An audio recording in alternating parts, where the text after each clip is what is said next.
নমস্কার। মঞ্চে উপবিষ্ট পশ্চিমবঙ্গ প্রদেশ কংগ্রেস কমিটির সভাপতি শুভঙ্কর সরকার মহাশয়, বিশিষ্ট কংগ্রেস নেতা অমিতাভ চক্রবর্তী এবং অন্যান্য বিশিষ্ট কংগ্রেসী নেতৃবৃন্দ যারা মঞ্চে উপবিষ্ট আছেন এবং আপনারা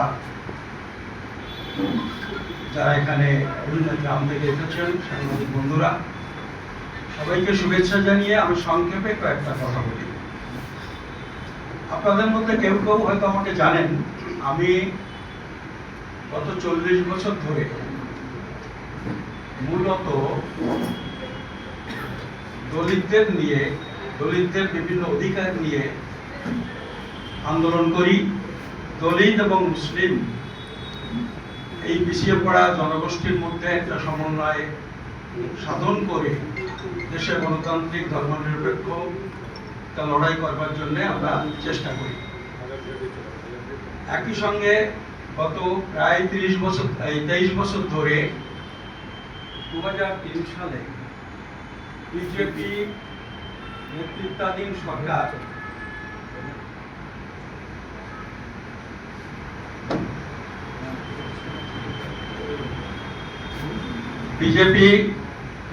নেতৃত্বাধীন সরকার 2003 সালে নাগরিকত্ব আইন সংশোধন করে বিশেষ করে পূর্ববঙ্গ থেকে আসা সমস্ত মানুষকে অনুপ্রবেশকারী ঘোষণা করেছিল। 21B একটা সেকশন তৈরি করে সেখানে অনুপ্রবেশকারীর সংজ্ঞা দেওয়া হয়েছিল। সেই 2003 সাল থেকে আজ পর্যন্ত আমি আমাদের বন্ধুদের নিয়ে মূলত এই ইস্যুতে আন্দোলন করছি।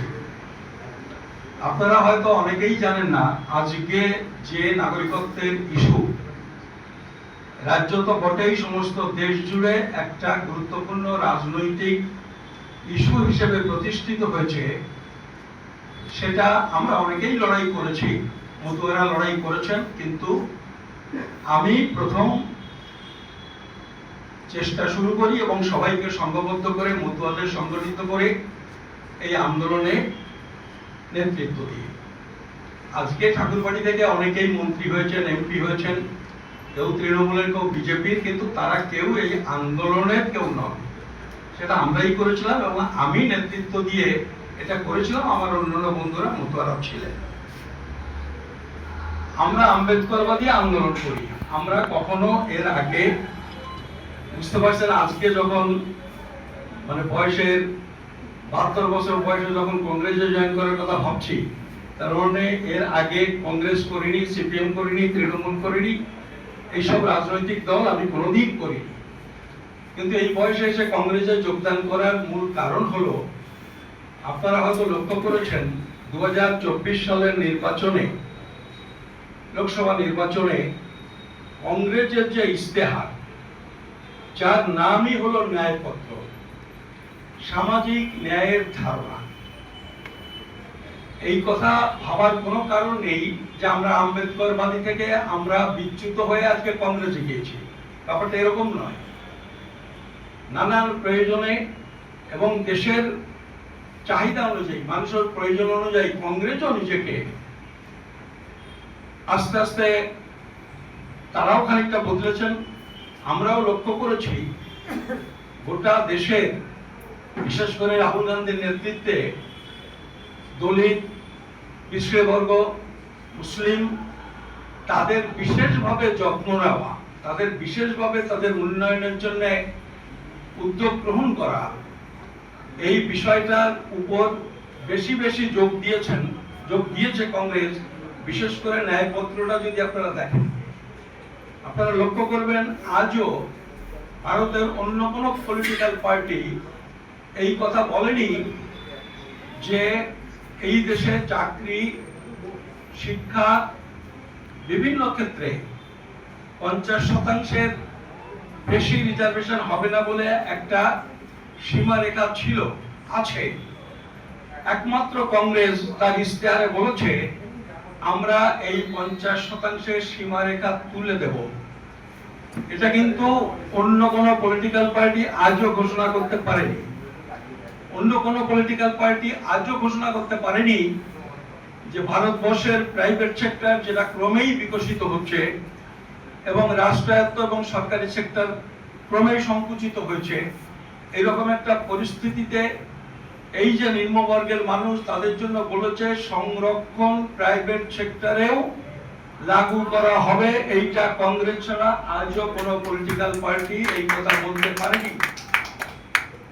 আপনারা দেখেছেন কংগ্রেস জাত গণনা করার জন্য এবং জাত গণনার যে ফলাফল সেই অনুযায়ী পিছিয়ে পড়া মানুষের উন্নয়নের স্বার্থে প্রয়োজনীয় প্রয়োজনীয় ব্যবস্থা গ্রহণ করবার জন্য কংগ্রেস প্রতিশ্রুতিবদ্ধ। ফলে এরকম ভাবে যদি আপনারা একটার পর একটা দেখেন, আমি আলাদা করে আর বেশি এই বিষয়ে বলবো না, আপনারা একটু দেখে নেবেন ন্যায়পত্রটা। আমরা যারা আম্বেদকরবাদী চিন্তা ভাবনার সাথে যুক্ত ছিলাম তারা প্রাথমিকভাবে কংগ্রেসের এই ন্যায়পত্র দেখেই আমরা উৎসাহিত হয়েছি, যেটা আমাদের মনে হয়েছে ডক্টর আম্বেদকর যে লক্ষ্যে সারা জীবন লড়াই করেছেন, আজকে কংগ্রেস পার্টি সেইটাকে তাদের নিজস্ব কর্মসূচি হিসেবে গ্রহণ করেছেন।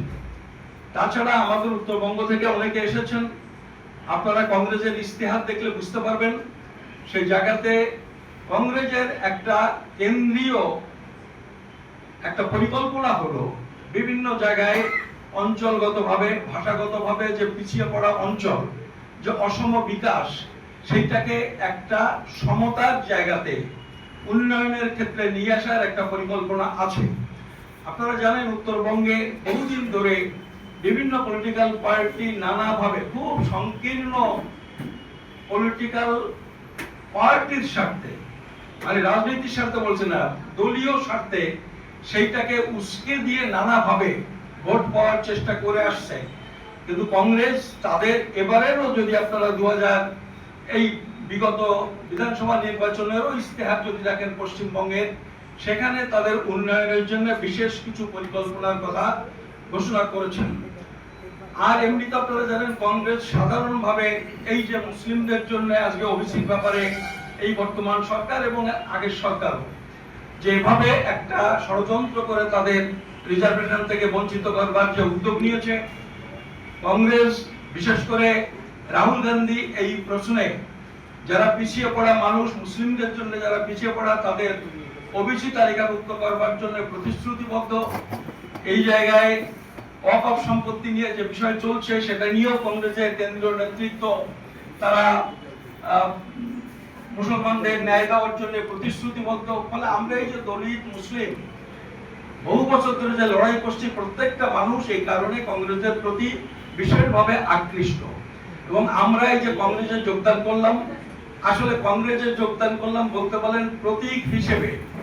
এই 3-4টে সমাজের মানুষ তারা বলছেন আমরা প্রতীক হিসেবে সুপ্রীতি বাবুকে আমরা দেখতে চাই যে কংগ্রেসে জয়েন করেছেন এবং আমরা তার পেছনে পেছনে আমরাও কংগ্রেসে জয়েন করব।